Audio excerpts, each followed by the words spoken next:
Assalamualaikum warahmatullahi wabarakatuh. Perkenalkan, saya Aditya Arya Parakusuma dengan NIM 1242368 dari Prodi Sistem Informasi.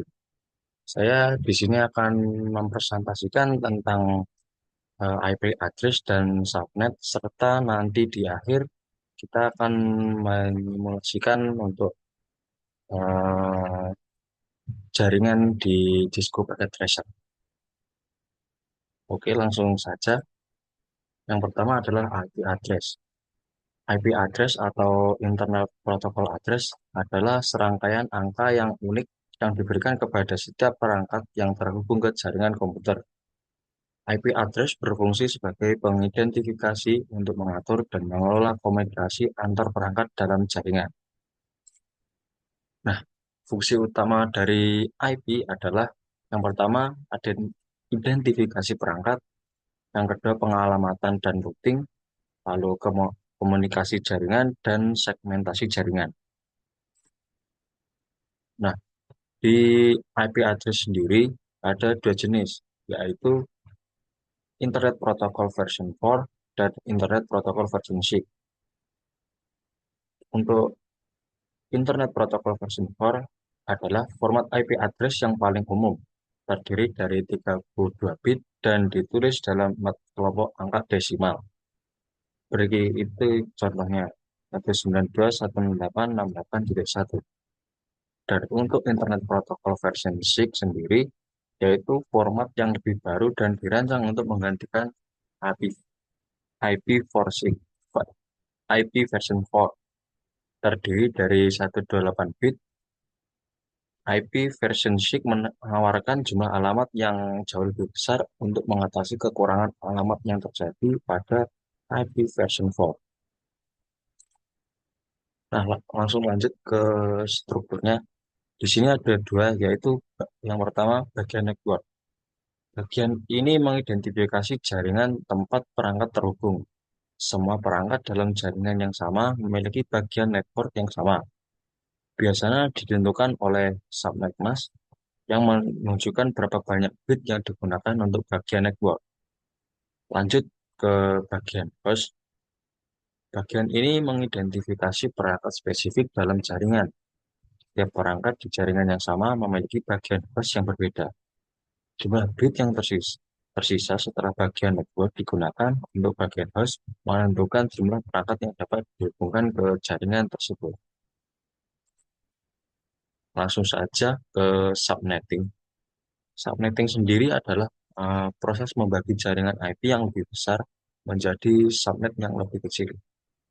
Ini dilakukan dengan menggunakan subnet mask untuk menentukan bagian mana dari alamat IP yang mewakili jaringan dan bagian mana yang mewakili host. Dengan subnetting, kita dapat mengatur dan mengelola alamat IP dengan efisien. Dan berikut ini adalah tujuan dan manfaat dari subnetting. Yang pertama adalah pengalaman alamat IP, yang kedua keamanan, kinerja jaringan, skalabilitas, dan manajemen yang lebih mudah.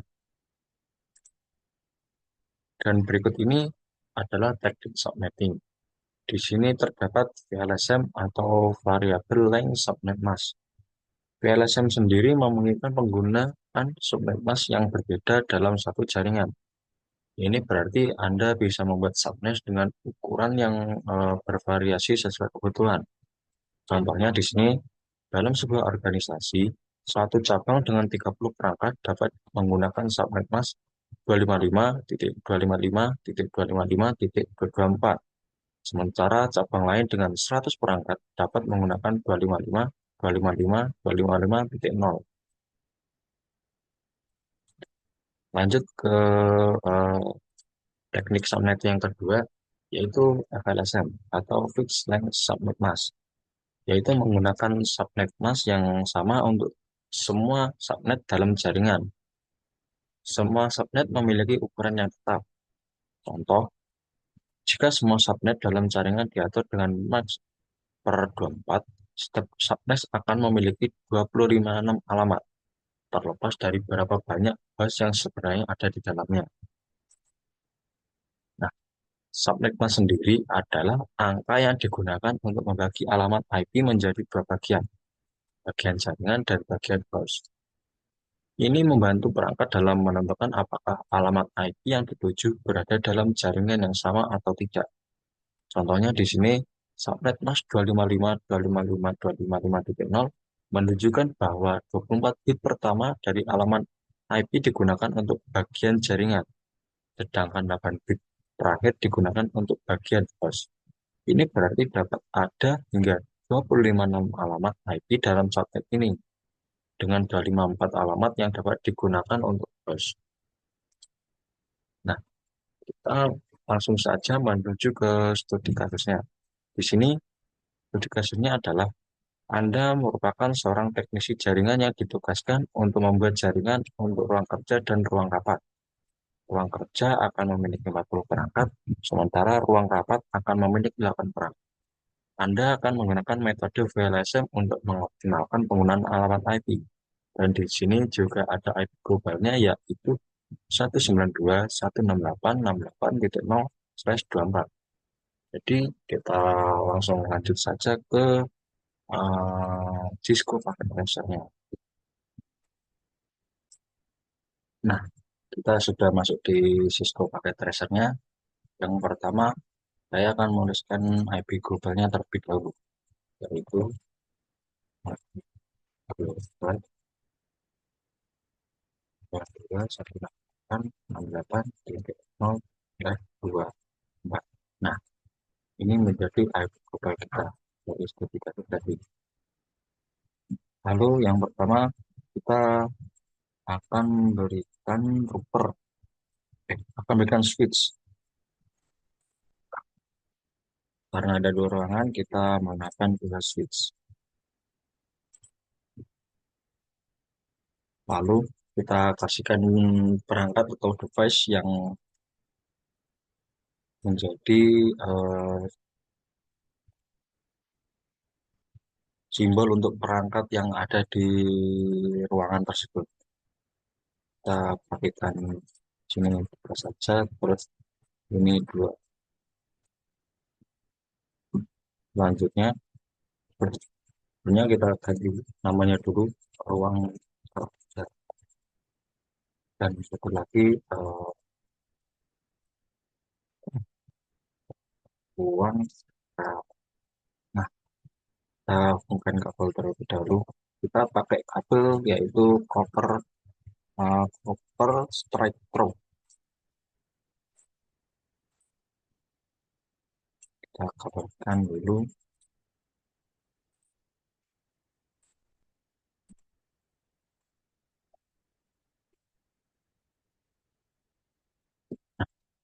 Ruang selanjutnya.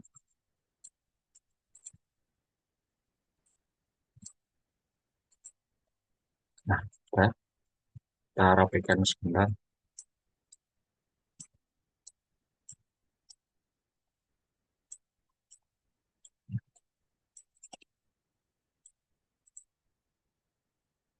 Kita akan menulis di sini yaitu networknya. Yang pertama kita namakan aja ruang kerja. Ruang kerja. Kita tulis networknya. Karena tadi menggunakan 40 perangkat, jadi kita pakai yaitu /26. Jadi untuk subnetnya yaitu 255.255.255.192. Untuk subnetnya ini, lalu kita network. Untuk network kita menggunakan 192.168.68.0.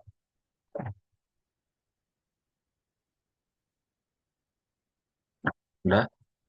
Dan biar gampang untuk menemukan IP perangkat yang bisa digunakan, kita langsung ke broadcast-nya saja. Broadcast yaitu 168.68. Nah, karena di /26 itu menggunakan 60 perangkat dan dua perangkat digunakan untuk network dan juga broadcast, jadi Eh, untuk mencapai 64 IP, kita di sini menuliskan 63. Kenapa? Karena untuk network itu dari nol. Jadi ibaratnya dikurangi satu lah. Ya. Lalu untuk hostnya 192.168.68.1 sampai 192.168.68.62 di bawah dari broadcast tersebut.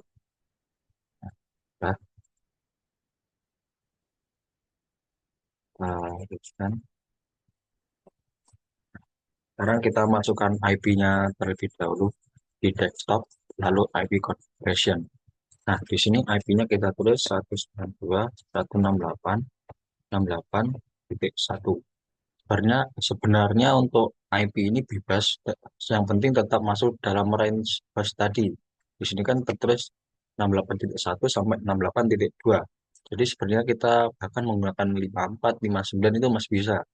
Tapi ini biar mudah saja kita gunakan satu. Untuk subnetnya kita ganti 192. Lalu selanjutnya kita urutkan saja untuk IP-nya 68.2. Untuk subnetnya kita ganti lagi 192. Dan selanjutnya untuk visi yang terakhir juga seperti sama, kita urutkan saja.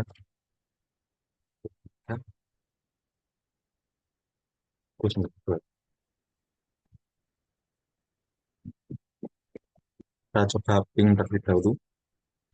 Nah, di sini terdapat tulisan successful yang artinya kedua visi ini terhubung. Kita coba di visi yang di tengah ini. Nah, dan terhubung juga. Lalu kita lanjut ke ruang rapat. Ruang kita namakan dulu ruang rapat. Nah, karena di sini kita cuma memakai 8 perangkat, jadi kita akan menggunakan flash 28 yang akan menggunakan host 16 dan slash untuk subnet untuk slash 28 yaitu 255 255 255 titik 240.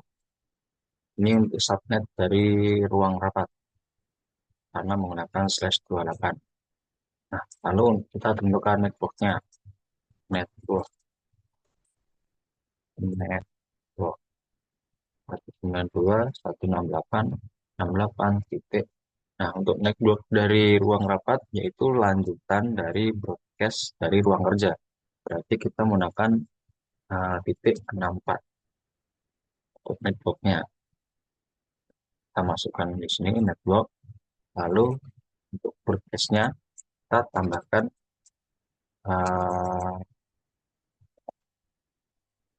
kita tambahkan 15 karena kita menggunakan karena terdapat 16 host di slash 28 dan untuk satu host sudah digunakan untuk network, jadi kita tambahkan 15, jadi 79 untuk broadcastnya. Dan untuk hostnya kita menggunakan dari range 168.68.65 dan dari berikutnya sampai 192.168.68.78. Nah, sudah. Lalu kita masukkan di sini di desktop dan IP configuration. Nah, di sini kan kita menggunakan host dari 65 sampai 78. Coba kita coba menggunakan host yang lebih tinggi saja. Bahkan kita menggunakan 65 yang untuk yang pertama, versi pertama. Jangan lupa kan ke 240 ya. Lalu selanjutnya di kita gunakan 192.168.68 titik 77 misalnya. Kita ganti lagi socketnya 40. Nah, nah kita coba ping di sini. Nah, berhasil di sini berhasil berarti eh, kedua visi ini sudah terhubung. Lalu kita buat ini saja biar terlihat perbedaan antara kedua ruang ini. Untuk ruang rapat, kita isi warna kuning. Oh, tidak. Dan untuk warna ruang selanjutnya, kita masukkan di sini. Nah, sudah. Eh, Sepertinya cukup dari saya. Maaf kalau bila ada banyak kesalahan dan kurang lebihnya mohon maaf. Wassalamualaikum warahmatullahi wabarakatuh.